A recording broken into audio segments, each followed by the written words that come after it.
Come.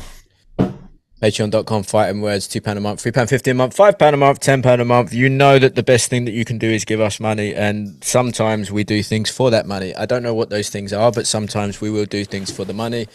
Anyway, Fighting Words is sponsored and proudly supported by Market Squawk, powered by livesquawk.co.uk.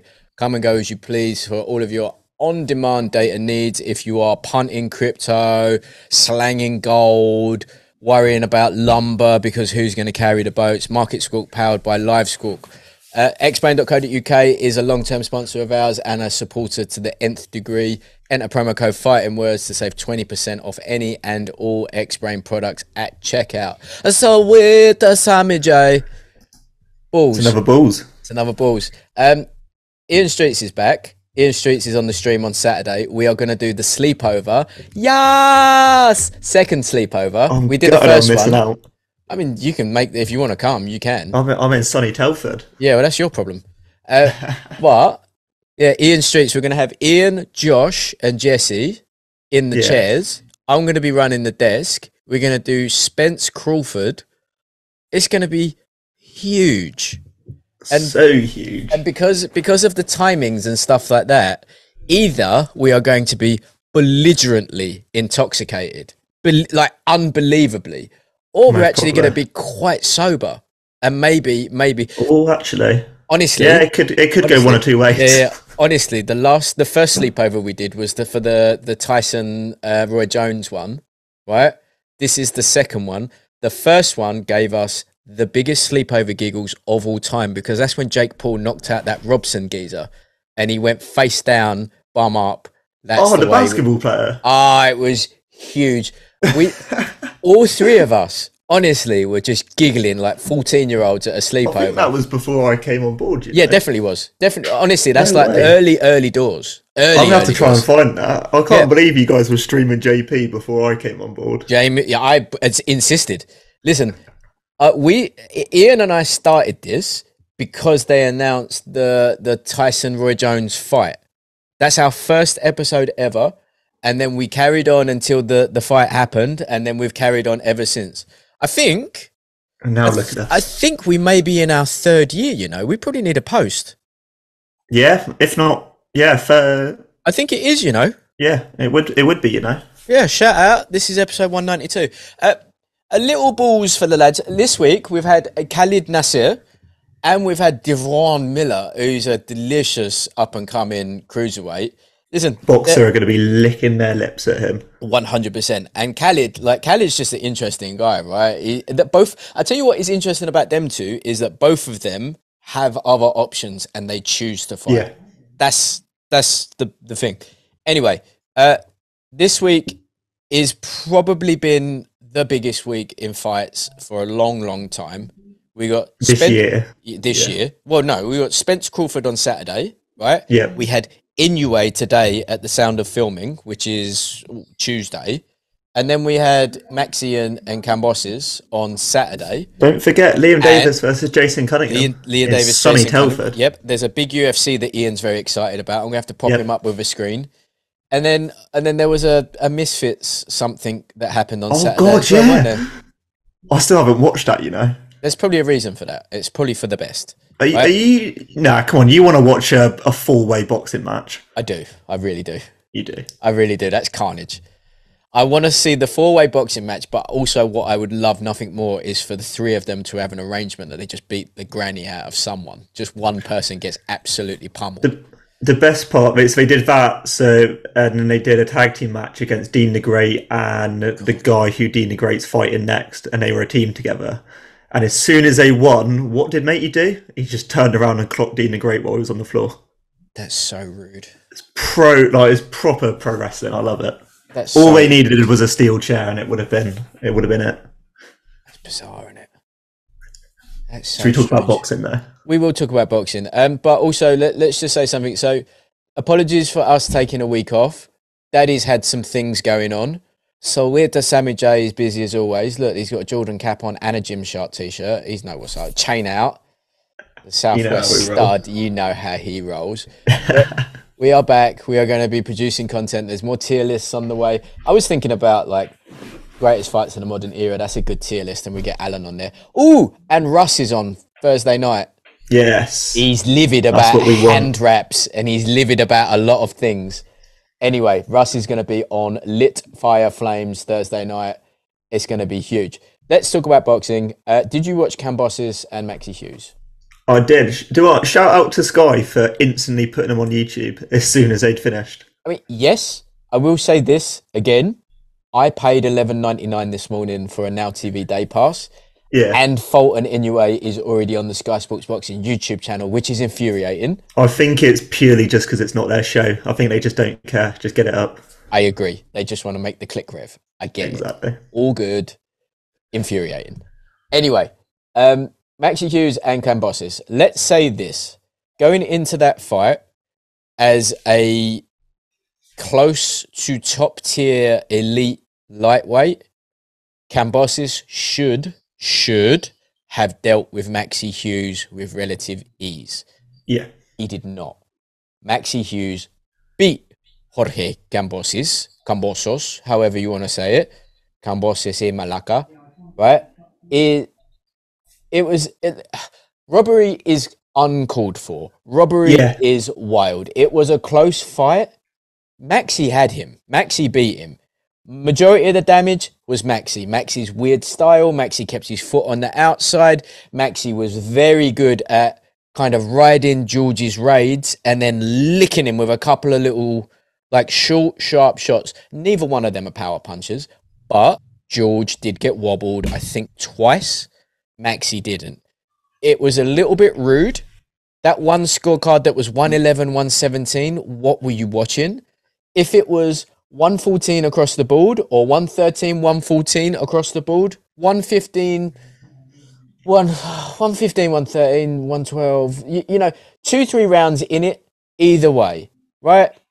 I think I'm okay a lot of it came from, I think, how Maxi Hughes fights. He's so compact and everything, like, he doesn't kind of change styles or whatever. While Cambosis is quite a lot more, I'm trying to use the words, like, kind of like vibrant and like expressive with how he moves about and that. And they also said, like, he shows all of his emotions in the ring. He's great. They can't help it. He's phenomenal for the Greek people. So I think maybe that could get taken into account. Maybe if Cambosis looks like he's doing more, you're going to score him more. But then at the same time, you're paying three guys. Have you seen on the news today that there's like those Greek wildfires and you've got Greek dudes hitting fires with bushes? No, but that is powerful. That's so powerful, isn't it? That is so powerful. Yeah. We invented democracy, but what we're going to do is use something flammable to try and put out fire. Cool story. Very cool. Anyway, yeah, you're right. Cambosis knew he lost that, and he can watch that, and he can justify it himself all he wants. Shakur was looking at him like a snack. Shakur destroys George, and I don't want to see that. I don't want to see that. Would be a great first fight for Shakur in that division to knock off a former world champion. Former undisputed. Yeah, but it's not cool. And it's not fair. And like George is, I hope that he's getting paid good money for this stuff. I hope he's got money now to last him for the rest of his days. I don't think George has got very much left because he's too small to go up to 140. He doesn't have enough pop and he doesn't have enough power. He's clearly too big to go down. And lightweight is where he is. So he's going to become a gatekeeper pretty soon. At the same time, though, like, he is still up. Like, if you look at the rankings and that, he's up there for every belt. And like, he just won an IBF eliminator and the IBO belt. Unless he retires, which he's not gonna, he's up there. So it's either he fights the big ones and he gets knocked off, or he somehow knocks them off. Well, like much when we did our tier list, which is on our channel at Fighting Words on the YouTubes, which you're probably watching this on now anyway, or listening to on Spotify, Apple Podcasts, blah blah blah blah blah blah. Right. He sat in the tier below champions, which is where he belongs. He sat in champions. No, he didn't, because Maxi was the champion. George isn't. But I think we might have given him up because he was former undisputed. Who knows? No, Cambosis was bottom of champions. Maxi was top of contenders. Okay, fine. And I mean, and that's still relevant and accurate. because Yeah. he doesn't beat Loma. He doesn't beat Tank. He doesn't beat Shakur. We've seen him lose twice to Devin. We've seen him lose to Maxi Hughes. I think someone like a Jermaine Ortiz probably beats him up. I think that a Pitbull Cruz probably beats him up. They're good fights and they're fun fights because he's tough and game and as fit as it gets. And on any night, his style can overwhelm like he did with Lee Selby, like what he did with Tio. Any night that can happen, but more often than not, it doesn't. And what we saw against Maxi Hughes again was that it doesn't. And George is a great fighter. You can't get to the levels that he's at without it. But he lost that fight, and it's I'm a little bit gutted for Maxi because where does he go now? It's going to be a struggle for him because that's his 6th loss now, isn't it? As well. Yeah, but the fights that the fighters that he's lost to, I think they were 74-1 as a combined record to the fighters that he's lost. So that's neither here nor there, right? So he's lost to a former undisputed lightweight champion. Who cares? He's lost to other fighters that have been good, renowned fighters. That's not the case. And with someone like Maxi, who's a solid world level fighter, he's always going to have opportunities, but this was his opportunity to finally fight for an actual piece of gold. And unfortunately, like, the IBO doesn't count yet, and he can hold his head very, very high and very, very proud that he did actually win a world title. It's what it is. I feel sorry for him. And I think Maxi, I just think he got hard done by, honestly. Yeah, I think it's one of them where I think the majority of people would probably say he won, but it's also, I don't think it was far enough apart for it to be called a robbery. Not a robbery, no, but like, I think that gets thrown around. Yeah, it does quite easily nowadays. It's because of the wild scorecard. Yeah, it's because of that one wild scorecard that only had Maxi winning 3 rounds. When you see stuff like that, you go, not sure about all that. Anyway, Maxi hopefully will be back. George is now the IBF mandatory, I believe. And Shakur is just looking at him like nom nom nom nom nom. Nom nom nom nom nom. Also, little shout out. How good was Jamel on the commentary? Oh, great. He's the Don, isn't he? Always a pleasure to listen to Jamel. Absolute Don, the geezer. Should we talk about the monster today? Yeah. I do you know what? I think we should. Okay, so first of all, Steph Fulton, Dave Fulton, cool boy Steph, whatever you want to call him. Great fighter. Absolute G. I'm not a fan of the rat tail though. Yeah, the rat tail is a little bit, it's odd. And it's even odder for a black dude from Philly to have that. It's strange. A kid in my school had a rat tail, and then one of the lads cut it off, and then he tried to do them for assault. That's not assault. That's not assault. In fact, if anything, that's a charitable act. That's an act of kindness, is what. I think that's what the lad tried to argue. You know. I think my family's in your neck of the woods at the minute. Yeah. I think so. I don't know where. Fair enough. Cornwall, Devon ways is where they are. Shout out to the southwest. Shout out. Yeah. So, I am at a little bit of a confused loss because it was a good fight, and I enjoyed every moment of it, and then it just ended so suddenly, so viciously. INOUE is actually a monster. Yeah. And it was brutal. His balance and his speed and his power, it just doesn't change. He may be a character from, how sick was that anime picture that ESPN put out of Fulton and INOUE that's on the stories?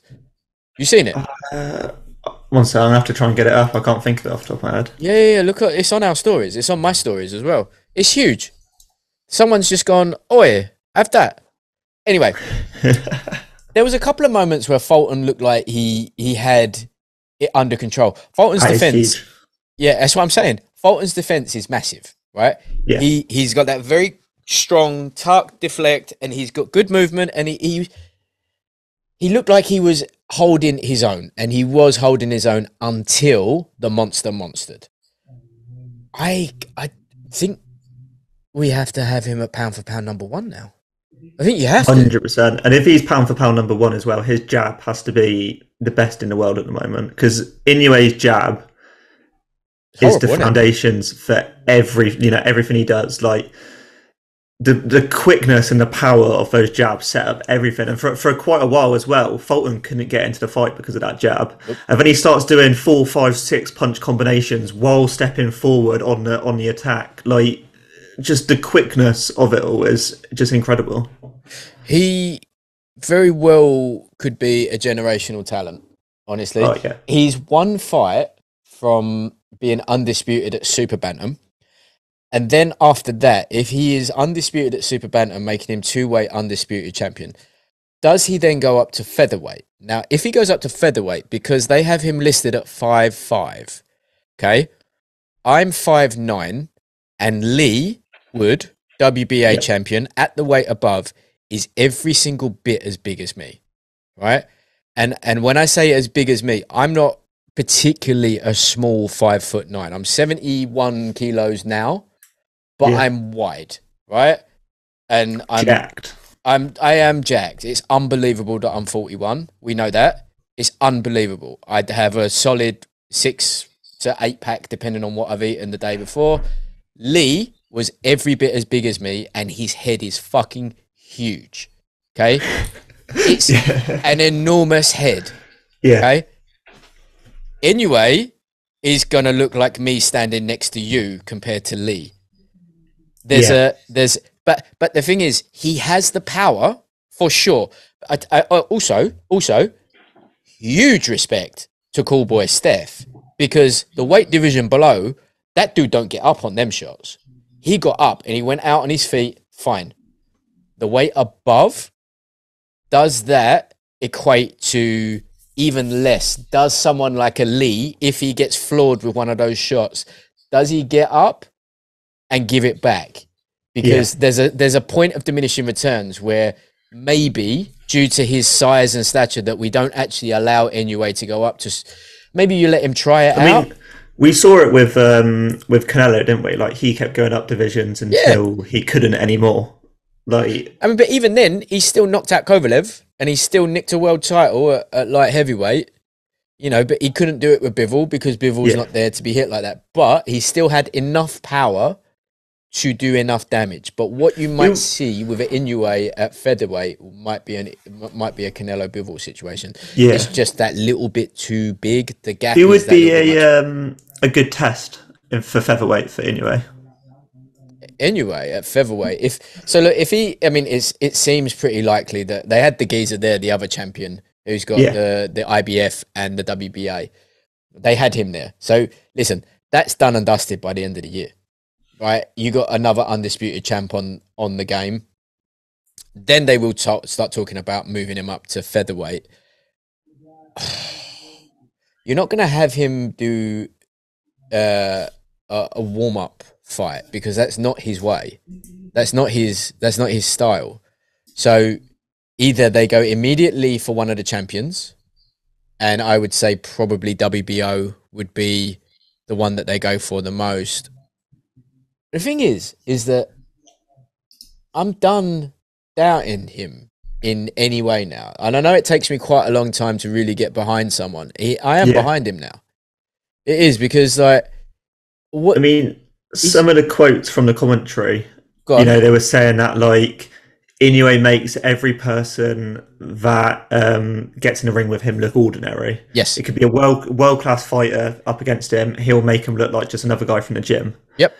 And I'm trying to think who was on commentary for that. Michaela Mayer was on commentary for that, wasn't she? Michaela Mayer, yeah, she's so nasaled as well, bless her, isn't she? And it's just like quotes like that. Like, INOUE, if you're coming up the divisions and you're winning every title as you go, like, you've got to be top of pound for pound, if not one of the pound for pound.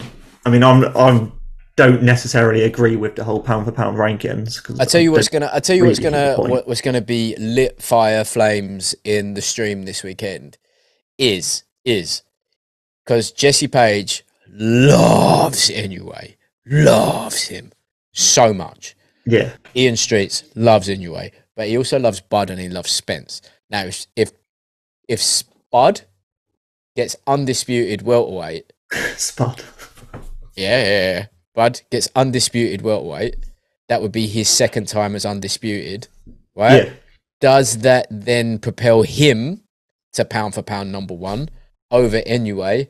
And then you're going to get Ian and Jesse having a heated debate with Josh and I probably going, you silly. Well, you know what we do for that. You know, we clip it up, we put it on with YouTube, we Obviously. clickbait the shit out of it. Obviously. And because we're on we the try and hunt get back to monetization, aren't we?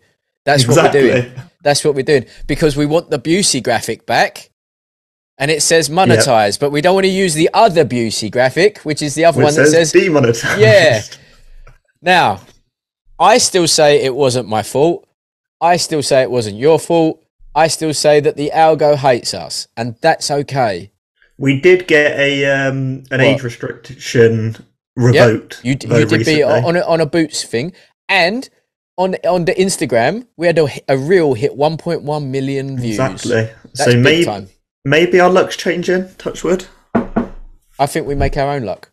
I think that's what this is. We make our own luck. I think that's what we do. I think we make our own luck.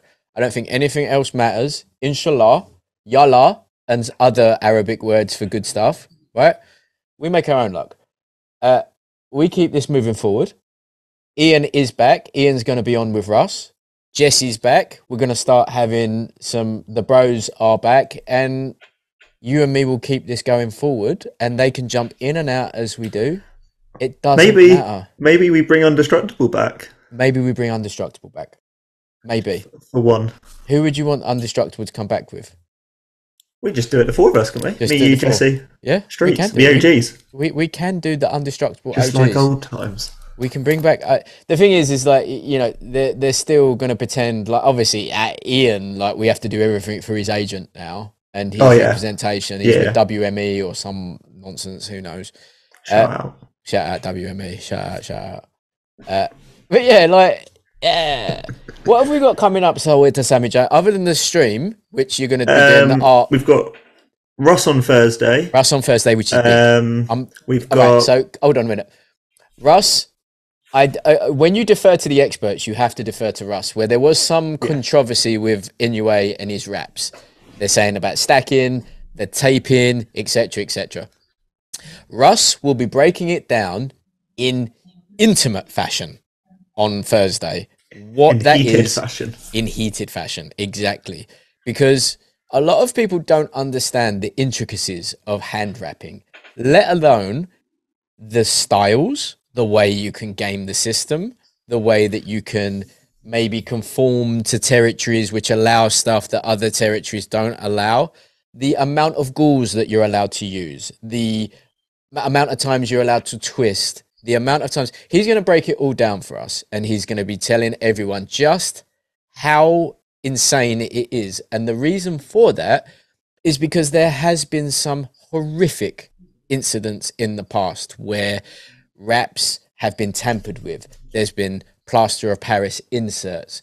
There's been padding taken out of the gloves, where it was Assault in the Ring is a great documentary. It's probably, you can find it on YouTube, about Louis Resto and Irish kid who ultimately, unfortunately, took his own life due to the damage that was sustained in that fight, because Panama Lewis and the team of the journeyman that was fighting it were removing the padding out of the gloves. So he was essentially getting punched up with heavily gauzed and taped supported bare knuckles. No bueno. Anyway, that's why they're so adamant about that, and that's why someone like Russ, the rapologist, is so fuming when you see that getting manipulated as per the rules of the land. He may be completely activated. He may be one of the ones where we have to woo him within an inch of his life for his own protection. It's going to be a long night of editing that day. Yeah, you're going to have to get the notepad out there and just... But yeah, we have the stream on Saturday. It's going to be an enjoyable one. I don't know what time we're going to start yet. I would say probably about 2 a.m. is probably the best shout, because it's from Vegas. It's Yeah. not going to be an early start. It's going to be 2 a.m. till 5, 6 a.m. I'm going to go to sleep. I'm going to wake up at 8 o'clock, do a PT, going to go back to sleep, do an 11 PT. You know what I mean? So The grind don't stop. the grind, exactly. Sigma grind set and so forth. Have you been listening to much Drake lately? No, You not do you at all. not? Are you not a Drake It's, fan? nah. No. Who are your go-to young rappers these days? At the moment, Mm. who do I listen to at the moment? Let's have a think. Ian Dior, Boogie and the Hoodie, Jack Harlow. Um, who else? I ain't been listening to a lot recently. I I've don't been I've mind. been on my podcast grind at the moment. Have you? Oh yeah, you've been Huberman, haven't you? I've been Huberman. You've been biohacking within an inch of your life, the boy, haven't you? I'm learning all these big words, not having a clue what they mean, and we're just living. You can always ask me, I'll tell you. Right? Listen, it's for the best that you learn this stuff. Oh And yeah, it's for the best that everyone learns this stuff, because if we're not on a voyage of self-discovery, what are we doing? That's all I'm going to say. facts. Facts. Right? We've all been down. That's why we go high. Yeah? On that note, Exactly. patreon.com, fighting words. Don't have 26 bears on a live stream again.